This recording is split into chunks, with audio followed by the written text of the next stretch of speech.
Europe Europe মানে শুধু সুন্দর দেশ না, ইউরোপ মানে লাইফস্টাইল। এখানে সময়ের দাম আছে, মানুষের দাম আছে।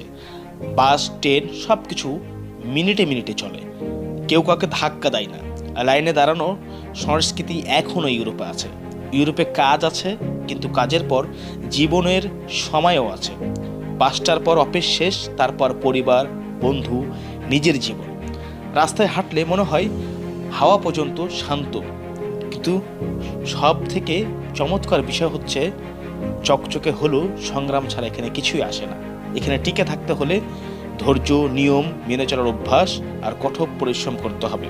ইউরোপ স্বপ্ন দেখায়, আর সেই স্বপ্ন পূরণ করতে শেখায়, নিজের উপর ভরসা রাখতে শেখায়। ইউরোপে আসার আগে আপনাকে ধৈর্যশীল হইতে হবে। ইউরোপে আসার আগে আপনাকে পরিবর্তন হয়ে আসতে হবে। এরকম আরও গুরুত্বপূর্ণ ভিডিও পেতে আমাদের ইউটিউব চ্যানেলটি সাবস্ক্রাইব করুন।